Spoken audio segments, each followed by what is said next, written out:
कत विधि सृजी नारी जग माही, कत विधि सृजी नारी जग माही, पराधीन सपने हूँ सुख नाही। जब भी स्त्री के रूप में जन्म लूं तो मैं माँ बनने का गौरव प्राप्त करूं, क्योंकि माँ बनने का जो सौभाग्य है, माँ बनने का जो सुख है, उसके लिए कोई शब्द नहीं है।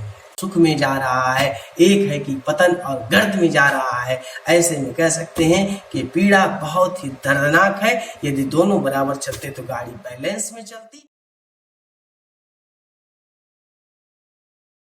दोस्तों नमस्कार, आपका इस चैनल में स्वागत है। आइए आज हम विषयों से जुड़ते हैं और कहीं न कहीं कुछ बड़ा सोचते हैं और करते हैं।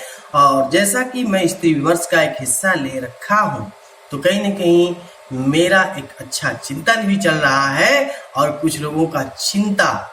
तो खैर कोई बात नहीं, आइए मैं तुलसीदास के एक वाक्य से आपको जोड़ते हुए आगे बढ़ता हूँ और कहीं न कहीं ये वाक्य आपको मनमोहित करेगा। तो हमारे तुलसीदास जी लिखते हैं, कत विधि सृजी नारी जग माही, कत विधि सृजी नारी जग माही, पराधीन सपने हूँ सुख नाही। एक बार और दोहराते हैं, बहुत अच्छी लाइन है कि कत विधि सृजी नारी जग माही, पराधीन सपने हूँ सुख नाही। ये वाक्य केवल हम आमतौर पे दोहराते रहते हैं, लेकिन क्यों न इसको स्त्री विमर्श के पक्ष में भी देखें।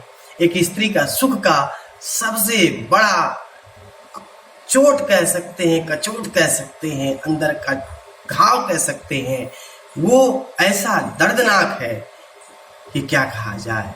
और एक ही लाइन है, जब हम भी कहावतों में आजकल कह देते हैं कि पराधीन सपने हूँ सुख नाही, तो पराधीन दूसरे के अधीन रह के अपने स्वप्न का सुख कभी संभव नहीं है। तो कहीं न कहीं स्त्री जातियों के लिए भी बाबा तुलसीदास एक लाइन में कह गए कि दूसरे के अधीन रह करके सुख की स्वप्न देखना ये हमारा भूल है।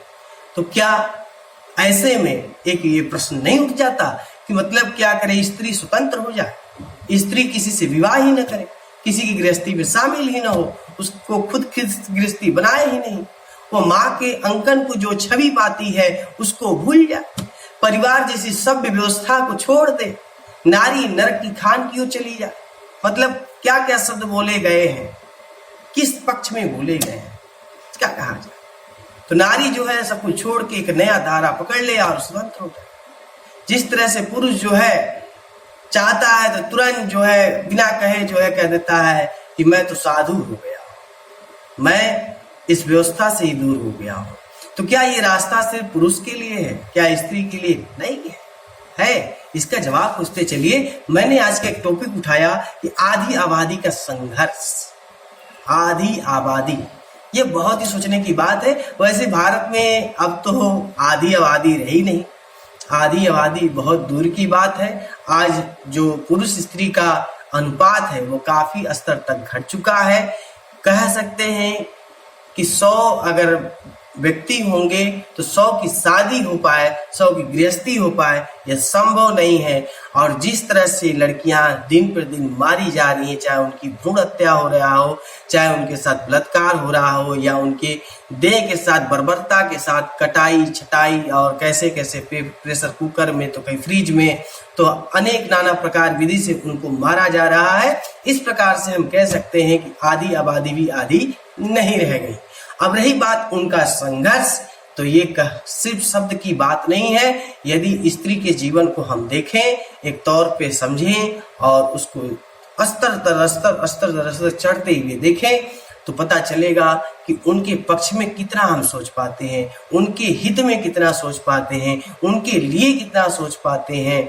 और नमन है उन सरकारों को जो उनके लिए कानून बना करके भी कानून के साथ सम्यकता के साथ सब कुछ सही संतुलित नहीं कर पाती है। कहीं न कहीं एक तादात्म्य के रूप में असमर्थता उस पुरुषवादी व्यवस्था का है जो स्त्री को सब कुछ कह करके भी सब कुछ नहीं दे पाता है। और सच्चाई तो ये है कि कोई कितना भी सम्मान की बात कर ले, सम्मान खुद के पक्ष में लेना चाहेगा, खुद सम्मान लेना चाहेगा, वो किसी को क्या खाक देगा। यहाँ स्थिति ये है कि पड़ोसी का मेड़ काटने वाले लोग, दूसरे की व्यवस्था में घुस जाने वाले लोग, अपने में थोड़ा सा मौका नहीं देने वाले लोग, वो कैसे दूसरे को दे सकते हैं। कहीं न कहीं स्त्री एक देह मानी गई, स्त्री एक वस्तु मानी गई, स्त्री एक केवल लाभ लेने की एक मात्र स्थान मानी गई। ऐसे में उसके पक्ष में कोई भी बात कैसे हो सकती है। तो स्त्री का संघर्ष बचपन से लेकर के मृत्यु की सैया तक है। इस बात को कंठस्थ कर लेने में ही आज की कह सकते हैं कि महनी मतलब बड़े से बड़ा हमारा योगदान कहा जाएगा, क्योंकि हमने उनके पक्ष में सोचा ही नहीं है, या उनके पक्ष में सोचा भी है तो कहीं न कहीं एक व्यक्ति को उसके लिए छोड़ दिया गया, बाकी सभी अलग हो गए। तो इस तरह से स्त्री यानी कि आदि आबादी का जो संघर्ष है वो बचपन से मृत्यु की सैया तक है। उसको मरना तो तय है, और फिर अगर वो पुनः जन्म लेगी, दिल पे हाथ रख के किसी स्त्री से पूछ लेना और उससे आवाज से ले लेना और पूछना कि क्या आप पुनः स्त्री रूप में जन्म लेना चाहेंगी। मुझे लगता है कि शायद ही कोई दुनिया की स्त्री होगी जो खास करके इस 21वीं सदी में वो कह पाए कि मैं पुनः स्त्री रूप में जन्म लेना चाहूंगी। हाँ, हर स्त्री ये चाहेगी कि मैं जब भी स्त्री के रूप में जन्म लूं तो मैं माँ बनने का गौरव प्राप्त करूं, क्योंकि माँ बनने का जो सौभाग्य है, माँ बनने का जो सुख है, उसके लिए कोई शब्द नहीं है। क्योंकि ये तन किसी काम का नहीं है, मिट्टी है, मिट्टी में मिल जाना है। और इस मिट्टी का भी एक कह सकते हैं कि बहुत ही गहरा सुख जो होता है वो माँ के स्वप्न से पूर्ण होता है। जब एक बच्चा स्तनपान करता है तब जाकर के माँ के अंदर की ममत्व का असल अमृत वर्षा होती है। तो उसके आवक्षेप में मैं कुछ नहीं कर पाऊंगा, क्योंकि वहां मैं भी शून्य हूँ। माँ का स्थान ही अनमोल है, उसके लिए हम बहुत ही पीछे हैं, बहुत ही तुच्छ हैं। लेकिन कह सकते हैं कि वहीं फिर शब्द बदलते ही आधी आबादी स्त्री के सुख चेतना की बात, तो वहाँ पुरुष तब भी पीछे है और अभी पीछे है, उनके लिए संघर्ष उतना ही है। आगे बात और कर लेते हैं कि उत्पीड़न के पीछे की पीड़ा। तो वास्तविकता यही है कि पीड़ा कहाँ नहीं है, कब नहीं है, कैसे नहीं है। यदि हम जहाँ प्रश्नवाचक चिन्ह लगाते जाएंगे, कहीं न कहीं एक अभिप्राय में अर्थ आएगा कि पीड़ा ही पीड़ा, पीड़ा ही पीड़ा है। और कहीं न कहीं एक प्रकार से देखा जाए, सुख चेतना में, अहंकार नीति में, अपने आप को बहुत ही प्रकांड विदुषी विद्वान बनने में पुरुष का जो भागीदार बन रहा है, क्रेडिट खाने का, अपने आप को बेहतर और बेहतर करके सामने प्रस्तुत करने का, यानी कि स्वांग रचाने का जो काम पुरुष तटस्थ कर पाया है, उसमें स्त्री विफल हुई है। क्योंकि कहीं न कहीं एक पीड़ा का ज्वर रहा है कि मेरे आगे कोई कैसे हो सकता है, और पुरुषत्ता धारा, पुरुषत्ता व्यवस्था उसको हमेशा दबा करके चलने की व्यवस्था रखी है। जबकि ये कहा जाता है कि दाम्पत्य जीवन में दोनों बराबर होते हैं, दोनों गाड़ी के दोनों पहिए हैं। अब एक नीचे होगा एक ऊपर होगा तो गाड़ी कैसे चलेगी। लेकिन ये जीवन की जो धारा है वो तो गाड़ी एक ऊपर ही ऊपर चक्का उठा हुआ है, एक नीचे नीचे धंसता जा रहा है, एक आनंद में जा रहा है, एक सुख में जा रहा है, एक है कि पतन और गर्द में जा रहा है। ऐसे में कह सकते हैं कि पीड़ा बहुत ही दर्दनाक है।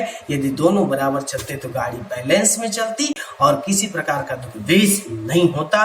अब रही बात एक और शब्द की, अबला।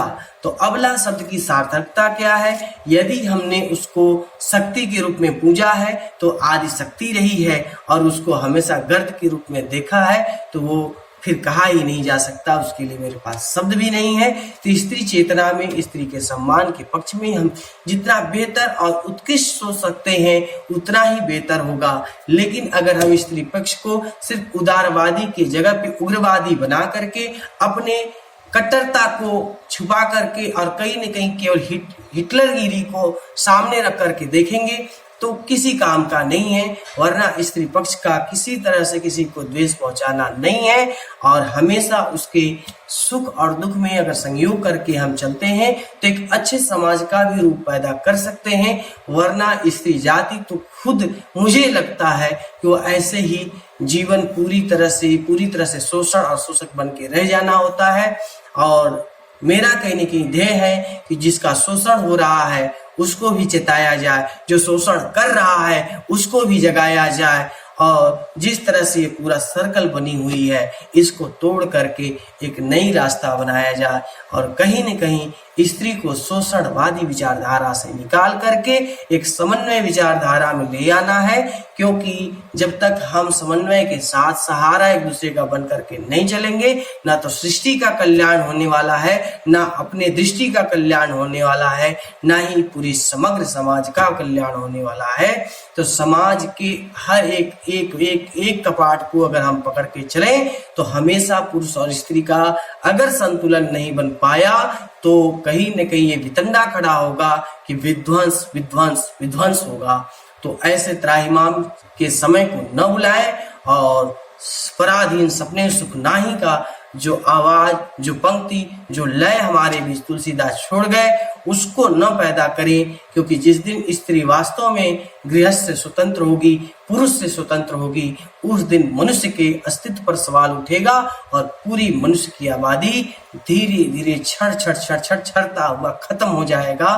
तो मनुष्य के बचाव के लिए, मनुष्य की जाति की जातित्व और आदमियत को बचाने के लिए स्त्री के रूह को बचाना बहुत जरूरी है। और स्त्रियों से भी एक विनम्र निवेदन है कि आप अपने अंदर अहंकार को न लाएं, बस ये देखें कि हमारे साथ कहाँ गलत हो रहा है, वहाँ आवाज उठाएं, लोग आपके साथ होंगे। मैं अंत में पंक्तियां लिए चलता हूँ मैथिली शरण गुप्त की, बहुत ही अच्छी पंक्ति है। आप सभी स्त्रियों को मैं श्रद्धेय भेंट करता हूँ। मैं चाहता तो अपनी भी पंक्तियां सुनाता, लेकिन आगे सुनाऊंगा। आज के लिए मैं मैथिली शरण गुप्त की बातें रखता हूँ। अबला जीवन हाय तुम्हारी यही कहानी, अबला जीवन हाय तुम्हारी यही कहानी, आंचल में है दूध और आंखों में पानी, आंचल में है दूध और आंखों में पानी। बहुत बहुत धन्यवाद।